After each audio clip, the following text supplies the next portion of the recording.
It is a postgraduate certificate program, meaning TAPME will issue a certificate. This is a different program. I don't know how many of you are aware. This is where the students who join this program do 1 year in TAPME, the entire first year courses, and in the second year they go to University of Dubai and they complete their second year there, and they get an MBA from University of Dubai. That is the scheme. We have an understanding with University of Dubai. Maximum number of students we take is 4 to 5. That's all. Okay, it is not because this program there is approved by the Ministry of Higher Education in Dubai, so they have sort of put a restriction on this. About TAPME, we are 34-year-old. The institute began in 1980. And we are an AICTE approved program. All the programs, the PGDM Healthcare, and the Banking and Financial Services program, they are all approved by AICTE. TAPME is ACSB accredited. You may be aware of this, right? This is an international accreditation, a very tough accreditation to get. Anyone aware how many institutes have this in India? 3. Yes. Third one was IIM Calcutta, which got it few months ago. ISB was the first one to get. 6 months later we got it, and IIMC got it very recently. See, the advantage of this is anywhere in the globe you go and say that you are from an ASCSB accredited institute, probably no one will doubt the quality of the MBA you hold. It speaks for quality. It is an internationally very, very well known, very well accepted accreditation. And our PGDMs have AIU equivalence. That means that it is equivalent to a 2-year postgraduate degree as considered by Association of Indian Universities, right? That is what our PGDMs are about. And we are 100% autonomous. We are not under any university, though we have Manipal University here, and the Chancellor of Manipal University is the chairman of our governing council and the trust. Yes, administratively yes, but academically we are independent. We began as an autonomous institute. Now there are certain advantages associated with being autonomous, implications. One is end-to-end management of the subjects by the course faculty. So there is nothing called as a senate or a syllabus set by some centralized agency. It is the faculty who decide what goes into a course. And when I say course, it is a subject. For most of your engineers, you would call it as a paper, right? Yeah. So a course is a subject here in TAPME. It's working? Yeah, great. So if I am taking a course, I conceive the course, I design the course, I deliver the course, and I do the evaluation. So for all practical purposes, when that course is going on, I am the God. Right? So we believe that it makes the person who is in charge of the course more committed, more responsible, more accountable. Right? What happens if you feel that, okay, you have got 2 or 5 marks less than what you were expecting? What would you do? You have to write an application, go to the university, right? If it happens in a university kind of a setup, and then they will send a letter, there is something called as re-evaluation, you again pay money, re-evaluation, then you will say nothing doing or some marks will be reduced. Yes, right? Nothing of that sort in TAPME. Once the evaluation is done, the faculty will say that 2 days you have time, here are your papers, you go through that and come back to me if you have any queries. So there you are, you read whatever you have written, and then you take it back to the faculty and say that, listen, I am not in agreement with you. Sort it out right there and then. So the faculty is accountable, so more commitment, that's what we are talking about. The other implication is that regular updating of curricula, right?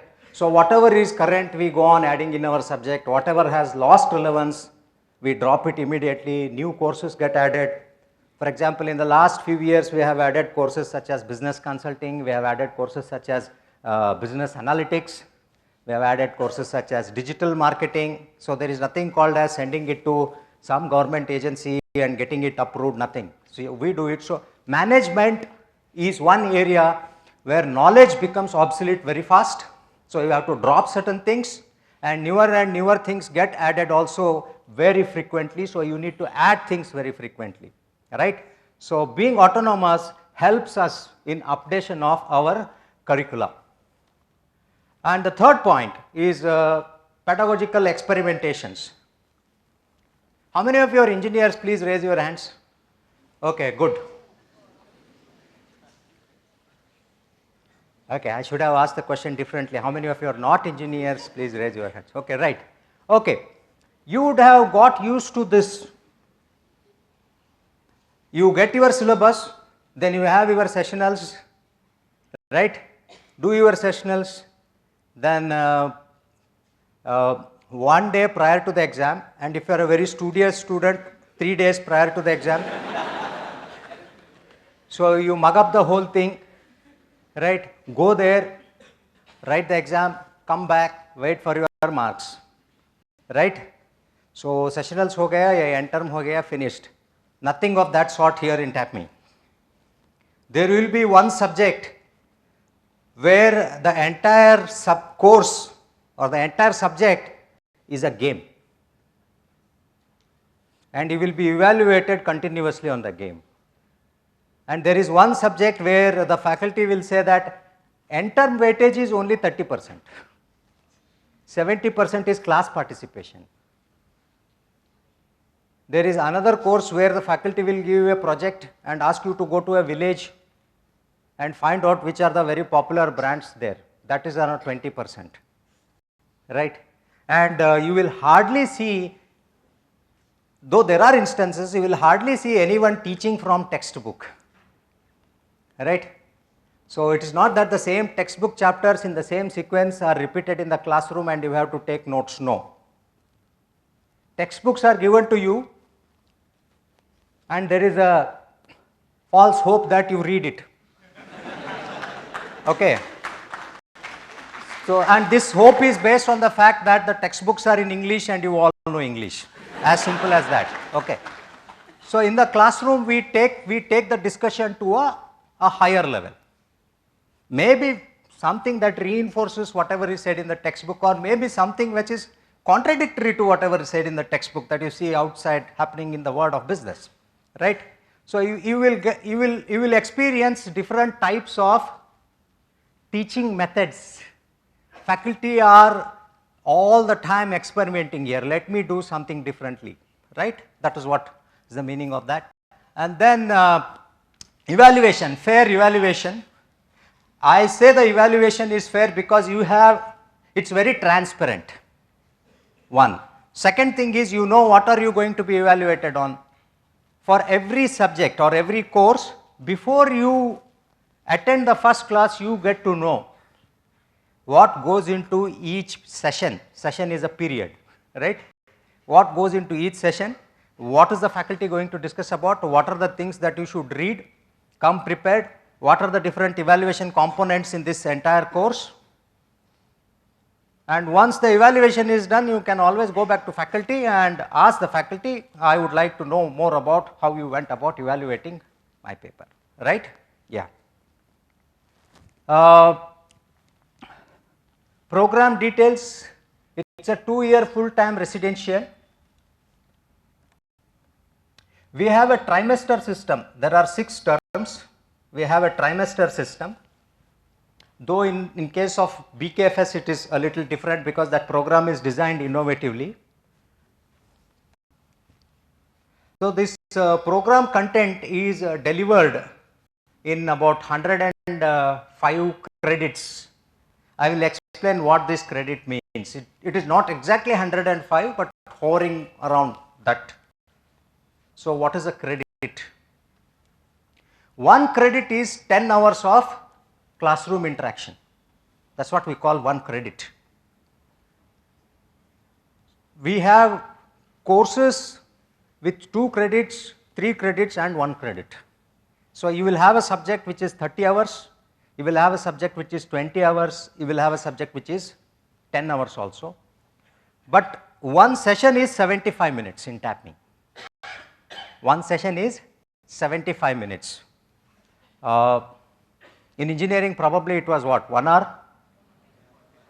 45 minutes. So you will have to now learn to extend your attention span. Okay, 75 minutes, the whole of 75 minutes, imagine sitting in the class, right? So you will have to do that. So a 1 credit course will have 8 sessions and a 2 credit course will have 16 sessions and a 3 credit course will have 24 sessions. That's what it means. Yeah.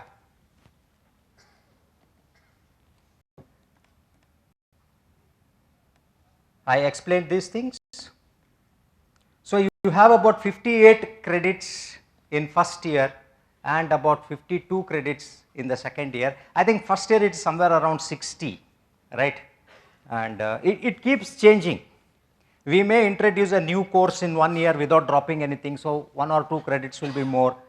In the next year we may find that this course has lost its relevance, so we may remove 1 course, right? But the AICTE norm says that 105 credits worth of input has to be there, which meaning 1050 hours in 2 years. So we stick to that, okay? Yeah.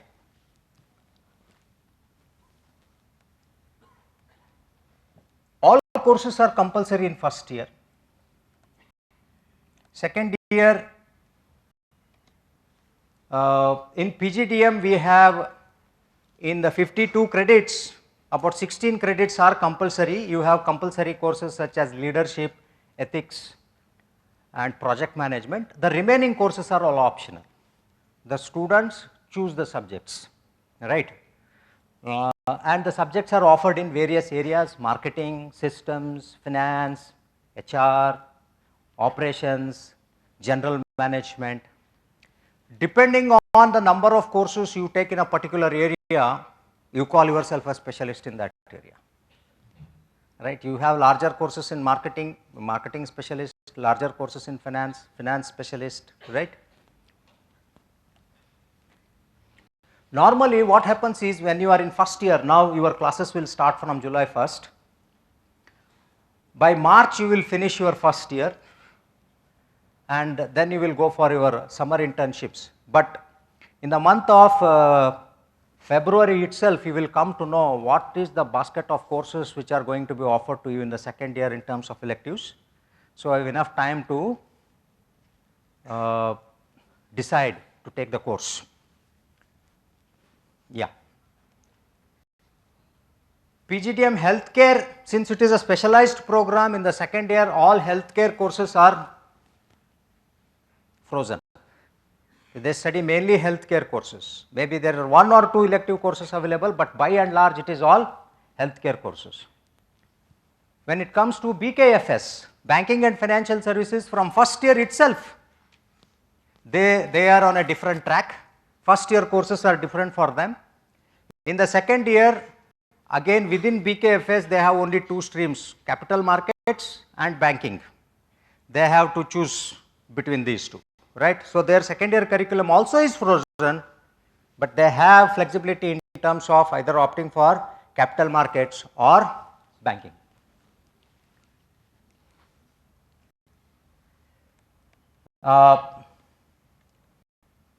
We have something called as a brand scan, which is a co-curricular activity, but it has 2 credits. There is no classroom. I will be explaining about that later. It is a course which is nothing but project execution. It is compulsory for students who opt for marketing, but we may have caps on that, and based on the marks in the first year we may shortlist also. Okay. We have a concept of major and minor, so the students decide which is the area they want to major on and which is the area they want to minor on. They have to take one major and one minor so that it gives you some kind of a dual specialization, right? Okay. Earlier, the system was that in the second year, all courses were open to anyone. It was not making sense. It was not making sense from the recruitment angle also. Someone would specialize in marketing and end up taking one course in HR, which really doesn't add up, right? So we then decided we will have two baskets, a major course basket, minor course basket, so students can specialize in two areas, right? That's what we have done. So there can be caps on electives.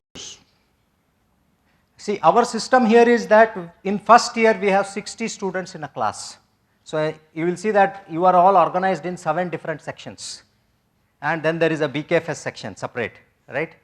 In the second year it is 65, right? So if a subject, a very popular subject in second year attracts 195 students, it will be taught in 3 sections. In second year also we maintain that. If it is 240, then it will be 4 sections, right? But like I told you that the faculty in charge of the course is Judge Dredd. So the faculty will decide how many students he or she will take. If the faculty says I will teach in only 1 section, then the cap is on 65. If the faculty says I will teach in 2 sections, then it is in 130, 2 sections, 130. If they say 3, 195. There are very specialized courses where the faculty will put. There are some courses where it is not just a lecture mode, it's more of experiential learning, not amenable for a large class. So they may put a cap on that, right? But by and large, most of the popular courses we run in large sections. For example, consumer behavior in marketing is being run in 5 sections. Sales management is being run in, I think, 5 sections. I'm from marketing, that's why I speak more about marketing. Similarly, in finance also you have very popular courses being run in 3 sections, 4 sections, right? Yeah.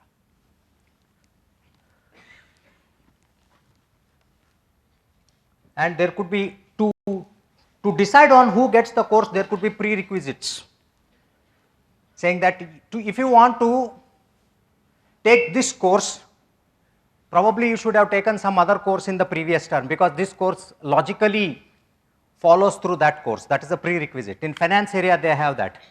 You cannot take A course because you did not take the B course. They come as a package, right? And let me tell you, if there is a question of shortlisting students for courses, it is most of the times done on the marks. So in the first year itself, you should be absolutely clear that if you don't want to lose out on any course, doing well is the mantra for you, okay? Yes. First year you will have about 3 to 4 classes per day. So what do you do for the rest of the time? Huh? What? Self-learning. Okay, right. Good. So you are all engineers, graduates. I thought there is nothing more to learn for you. You all arrived now. We have lot of pre-reads for the next class. TAPME students do about 130 cases in the first year across all courses. So for all these courses you will, what happened?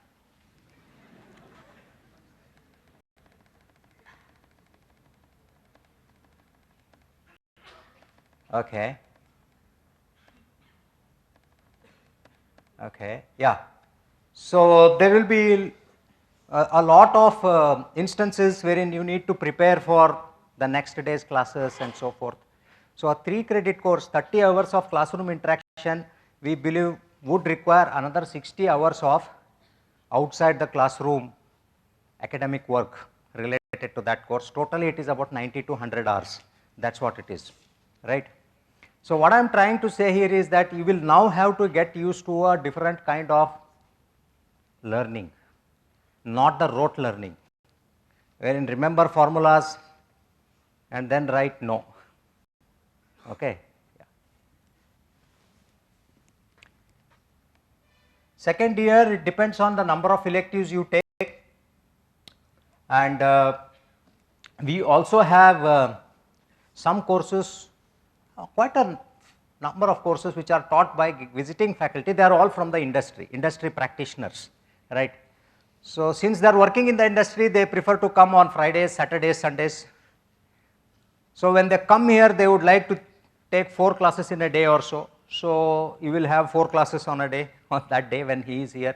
But because these people happen to be experts and they know what is the current in business, we would want our students to learn from them, right. So, that is a trade off. You want to learn from practitioners, you need to make that sacrifice, right. That is how it is. Then classes will start from 7:30 a.m. and may go on to 9 in the night, second year classes.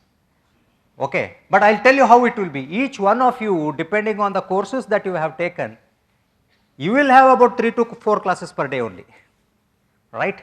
So, from the timetable you will have to see, okay, here is one class which I have taken, here is another class which I have taken. The problem here is that you may have 2 classes in the morning and 1 class at 5:30 in the evening. Okay. Yeah. So, we have classes on Sundays.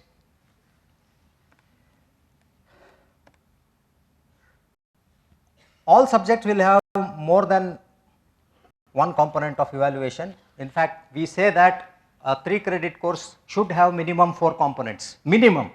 So, you will see that you will have 7 evaluation components in a subject.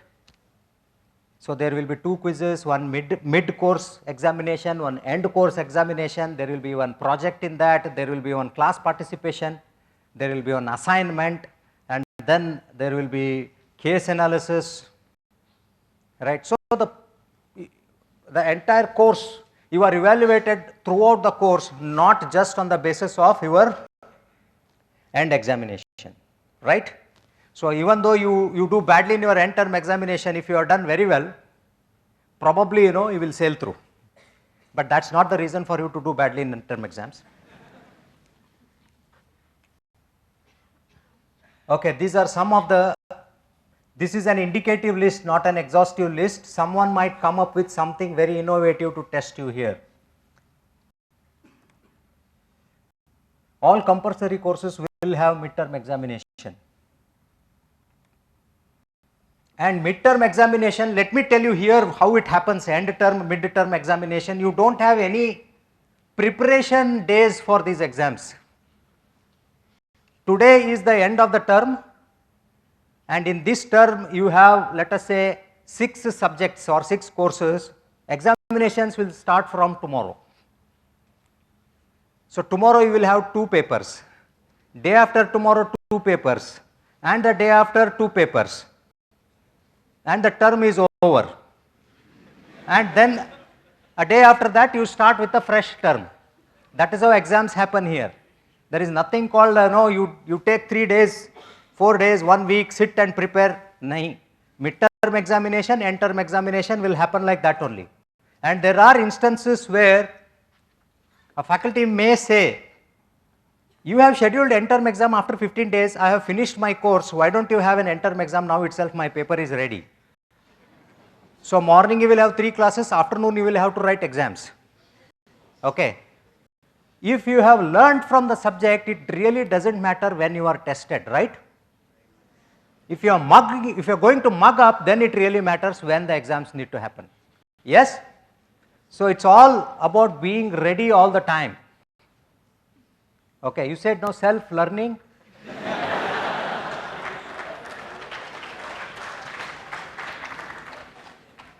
Evaluation, all components are given marks. I mentioned several components, right, mid-term, end-term, quiz, all those, they are given marks. Marks multiplied by the weights assigned to each evaluation component. For example, in one course you may have midterm examination is 30% weightage, sorry 15% weightage, end term is 30% weightage, quiz is 10%, assignment is 15%. So, the marks will be multiplied by the weights, and then weighted marks is total, this is out of 100. Faculty then decide on the grades. Now, this is where the faculty has to take a call. In my class, let us say in one subject there are 100 students. The highest out of 100 is 90 and the lowest is 60, right? So, the highest will get A, lowest will get D, even if it is 60 out of 100. In another subject, highest is 60, minimum is 35. Highest will get A, the 60 marks will get A, 35 will get D. This is the principle of relative grading. You are graded with respect to how the topmost person has performed, right? So, one advantage is if everyone performs badly and you perform badly, so the entire block comes down, right? On the other hand, if everyone performs well and you are at the bottom, you had it. So, the name of the game is staying ahead of your class persons. That will take care, right? And that is not an easy task. Okay. Once the faculty fixes the grades, and here in A also we have A plus A minus, B plus B, B minus, C plus C, C minus, D plus D, D minus. So, the faculty will decide whether the topmost grade will be A plus, A or A minus, right. So, if I know that the course was easy and people have not performed very well, even though I have to give A, I will start with A minus, because the class by and large has not performed well. On the other hand, I know that this entire subject is tough, new to students, they have worked hard, but there are some issues. Even though the highest is only 60, I may start with A plus. So, this is where the faculty judgment comes into the picture, right.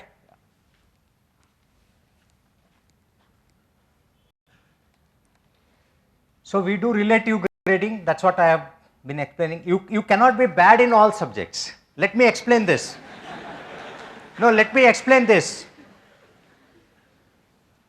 This is a type of a grading scheme used in most of the B schools, the best of B schools. If you do not perform well in one subject, you may get an F there. F means fail. But if you have done very well in other subjects, your total grade point average will take you to the next term. On the other hand, you have not secured fail in any of the courses, but you are in D in all the courses, then you had it. So, the beauty of this system is it probably appreciates the fact that everyone cannot be good in everything, but a person cannot be bad in everything. You got this, right?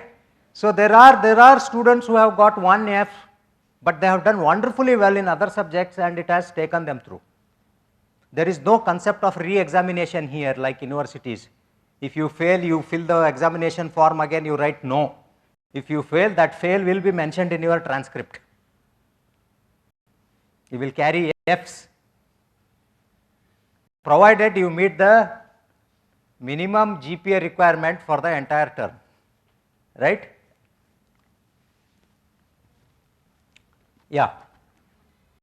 The minimum GPA requirement at the end of each stage is 4.40 out of, is it 5 or 10? 10, okay. It is good news, it is out of 10, wonderful news, right? It is out of 10, you have to get a Kutti minimum 4.4, right? Difficult? Tell me, is it difficult? Who said yes? Who said yes? Somebody said yes there, my God. 4.4 out of 10, right? Yeah. See, the thing is, I said it is not very difficult, but to get something less than 4.4 is very, very difficult. And that's an achievement. So if you achieve that, you will have to maintain a GPA, overall GPA of 4.4 on termly basis. First term itself, everyone minimum is 4.4. Then second term I think is 3.6. Cumulative should be 4.4. If I take first term and second term, it should be 4.4. Third term minimum is 3.6, but first, second, third term should be 4.4, right? At any stage you fall short of this, we don't allow you to continue in the program. Our academic standards are absolutely clear. There is no compromise here. We can compromise on anything, but not on this. It is important for us.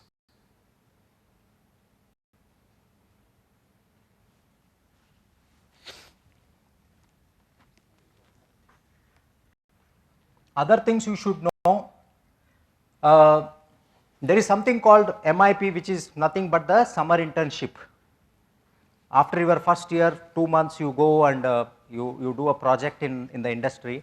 My colleague Dr. Sridhar Talidevara, he will be speaking about it in greater detail immediately after I finish my presentation. There is also something called non-credit courses. There will be some workshop on emotional intelligence, 10 hours. It will be mentioned as a 0 credit course. I mean, these courses are offered to those students who are really interested, because whatever is your performance there is not going to impact your overall GPA. It's a 0 credit course, right? It is taken on a workshop mode. So you will see that there are courses such as this one, right?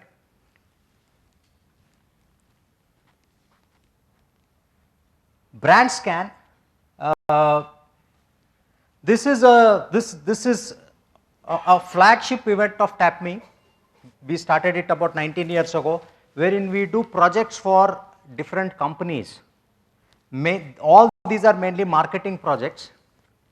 We charge companies about 1.5 lakh rupees for the project. We do about 15-16 projects in 1 year, and this is a co-curricular activity. Gives a lot of exposure to students, especially marketing students, in marketing research, understanding brands, right?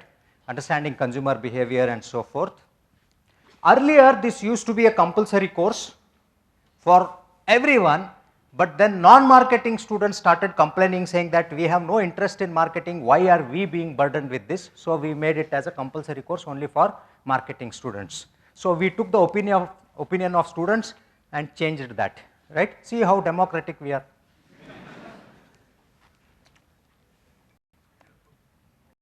So the 2 years in TAPME are designed like this. Term 1, this is